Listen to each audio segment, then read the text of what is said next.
Hey everyone, welcome back to Cocktail Cards. Today, we're gonna show you how to make the Ramos Gin Fizz.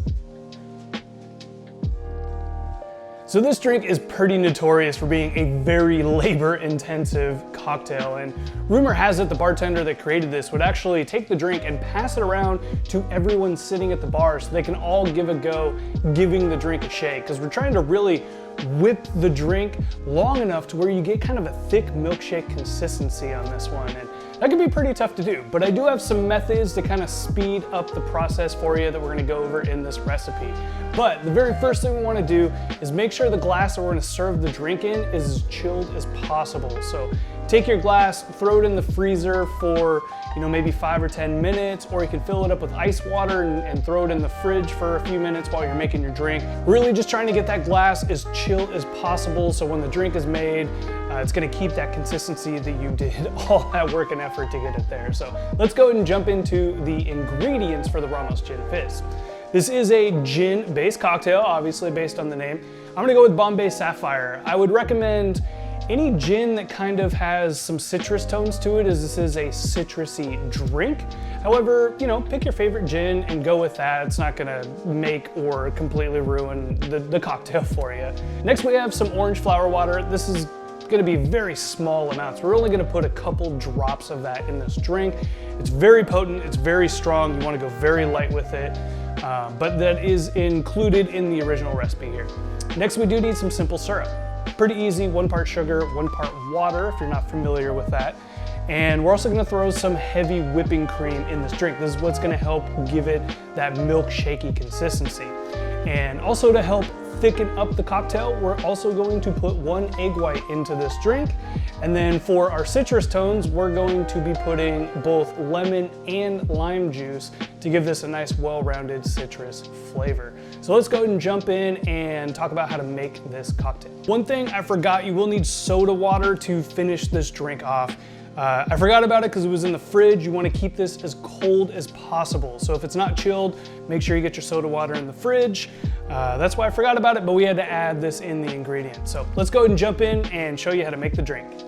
So for this drink, we're gonna do a method called a reverse dry shake. Now, typically when you add egg white to a drink, you'll do what's known as a dry shake. You'll shake it without the ice because it helps emulsify and create a creamy texture with your egg.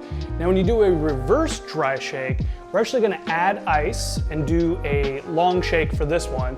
And then we're gonna add the egg white after that and then finish with a dry shake. So we're gonna build out everything in our pint glass or your shaker.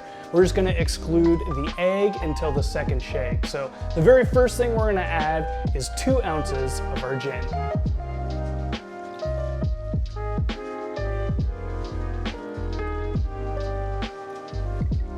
And next we're gonna add 1 ounce of our simple syrup.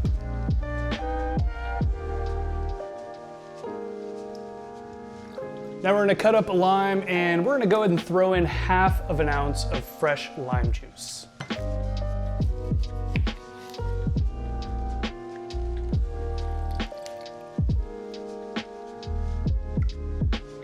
Then we're gonna follow that up with 1/2 ounce of fresh lemon juice.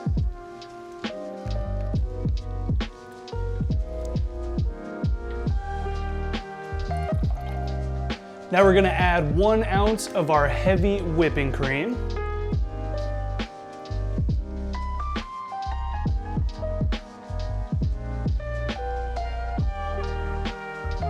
And then the last thing we're gonna add is our orange flower water. Now, I've seen people kind of do this 1 of 2 ways. They'll leave it until the end just to drop a couple drops on top of the drink. This stuff is so potent, I just like to put it in the drink and really mix it through. And you wanna be really sensitive with this as well. We're gonna go for 2 drops of our orange flower water, and I like to just use a little dropper tool to get those 2 drops in there. And that's it. So now it's time to start our reverse dry shake process. So let's go ahead and add ice to our glass. We're gonna give this a long shake. We're gonna go for about 30 to 40 seconds on this one.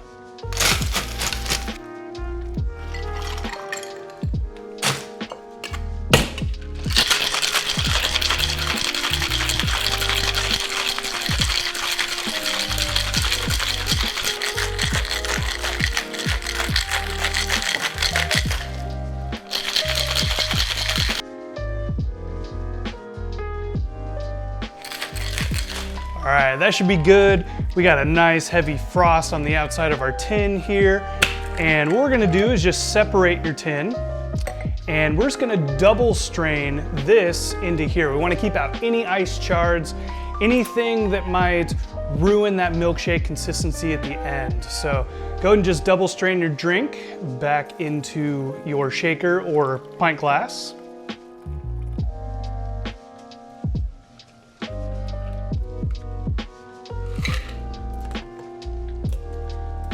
So once you're done, we're just gonna toss the ice and we're gonna come back and add the egg white. And one key note, if you do rinse out your tin at that point, which I kind of like to do, make sure you rinse it with cold water. You don't want your shaker getting warm at this point. Try to keep it as cold as possible. So now let's go ahead and take our shaker and we're gonna crack our egg white into our shaker. We don't wanna put it into this glass that we've been working so hard to make this drink, and if you make a mistake, you gotta toss it. So crack your egg in a separate glass. So we're just gonna add 1 egg white.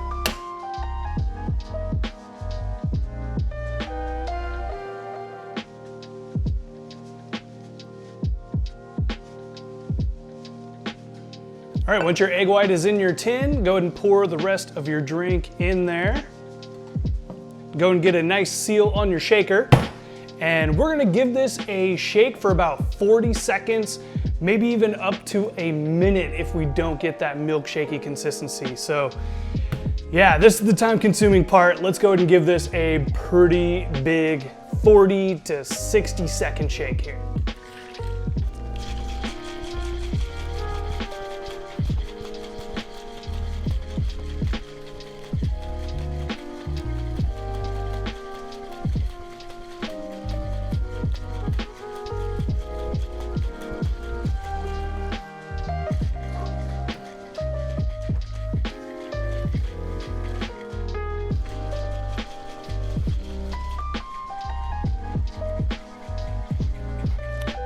All right, so this might be a perfect time to maybe let you know this isn't the best drink to order on a busy Friday night at the bar.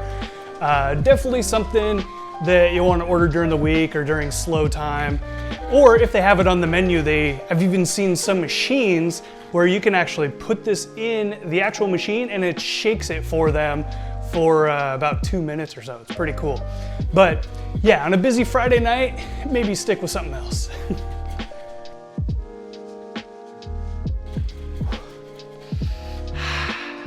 All right, once you're done shaking, go ahead and grab your glass that has been chilling in the fridge, and it's time to start serving this drink. All right, so we got our glass here. We just want to pull out our soda. One thing I want to let you know is you want to keep the soda as cold as possible as well. So just leave that in the fridge until you're ready to top your drink off with it.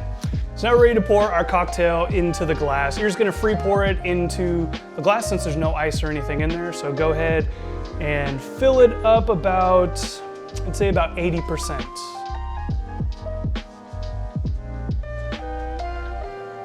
Right there should be good. If you have any left over, give yourself a little treat. That's pretty good. Go ahead and tap this on the bar a couple times just to get nice and flat on top. And what we're actually gonna do is take this drink and put it back into the fridge for about 60 seconds to kind of just chill everything down and let the drink rest in as cold a temperature as possible. So if you can put it in the freezer, even better. I don't have any space in my freezer for a stand-up glass, so I'm gonna throw it in the fridge for about 60 seconds or so. So our drink's been sitting in the fridge for about a minute or two, and we got a nice, thick, kind of milkshakey consistency on top. I don't know if you can pick it up on camera, but that's kind of what you're going for. And we're gonna top this off with soda water. And what we're gonna try and do is raise this drink up to get that cream to go over the lip of the glass and hopefully keep its structure. So let's go ahead and give it a try. We're gonna add about 1 to 2 ounces of soda water to try and get that above the lip of the glass. So I like to take my soda water and put it in my jigger to get a nice controlled pour. We're really trying to get this right in the dead center of our drink so that it kind of just goes down the middle of the cocktail. All right, our moment of truth.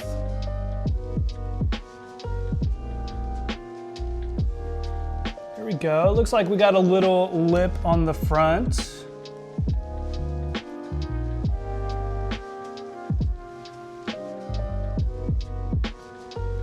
So one side kind of worked, the back side not so much, but you get the general idea. This is what we're going for, kind of this nice layer of foam going up over the lip of the glass. So we're just gonna add our straw to the center. And if it stays right there, then you know the consistency of your drink is perfect. So there you have it, the Ramos Gin Fizz.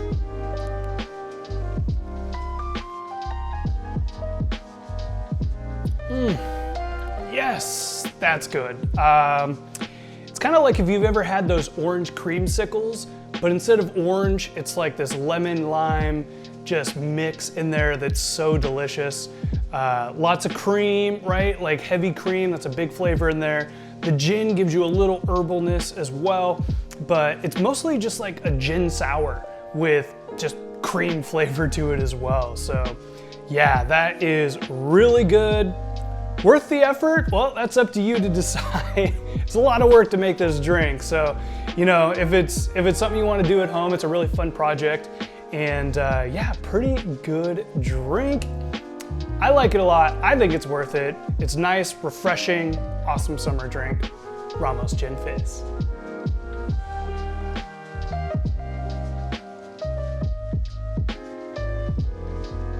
Hey, thanks for tuning in to the Ramos Gin Fizz recipe. If you enjoyed this video, make sure you give us a thumbs up and remember to subscribe to our channel. We're gonna come out with a ton of recipes, so you're not gonna wanna miss those. And I wanna know in the comments if any of you have ever had a Ramos Gin Fizz. I know a lot of bartenders can't do it because it just takes so much time. So a lot of times, if you've had this drink, it's either a cocktail place kind of during the week or you make it at home. So let me know if you've ever had the Ramos Gin Fizz. I think it's really fun to make and it might be a little challenging, but it's worth it in the end. So thanks so much for watching. I'll catch you guys in the next one. Cheers. So now we are ready to pour our cocktail. Ooh. All right, so once you're done, we're just gonna toss. Whoop. So I like to take mine and put it in my, all right, so one side kind of worked. You can see the back side